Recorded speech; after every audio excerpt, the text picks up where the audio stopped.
The church in America is going to suffer so terribly. And we laugh now, but they will come after us. They will come after our children. They will close the net around us while we are playing soccer mom and soccer dad, while we are arguing over so many little things and mesmerized by so many trinkets. The net even now is closing around you and your children and your grandchildren, and it does not cause you to fear. You will be isolated from society, as has already happened. Anyone who tries to run for office who actually believes the Bible will be considered a lunatic until finally we are silenced. We will be called things that we're not and persecuted not for being followers of Christ, but for being radical fundamentalists who do not know the true way of Christ, which of course is love and tolerance. You'll go down as the greatest bigots and haters of mankind in history. They've already come after your children, and for most of you, they got them. They got them through the public schools and indoctrination, and the university and indoctrination, and then you wonder why your children come out not serving the Lord. It's because you fed them right into the devil's mouth. So little by little, the net is closing around, and then it's not little by little. Look how fast things are going downhill just in a matter of weeks. Matter of weeks. But at the same time, know this. Persecution is always meant for evil, but God always means it for good. And is it not better to suffer in this life, to have an extra weight of glory in heaven?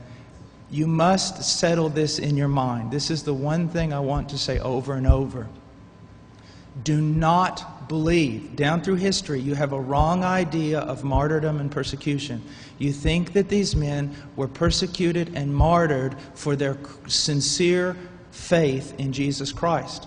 That was the real reason, but no one heard that publicly. They were martyred, and they were persecuted as enemies of the state, as child molesters, as bigots, as narrow-minded, stupid people who had fallen for a ruse and can contribute nothing to society. Your suffering will not be noble. So your mind must be filled with the Word of God when all people persecute you and turn on you. And if the Spirit of God in common grace pulls back and you see even your children and your grandchildren tossing in the lot that you should die. This is no game. You want revival and awakening, but know this. For the most part, great awakenings have come only preceding great national catastrophes or the persecution of the church.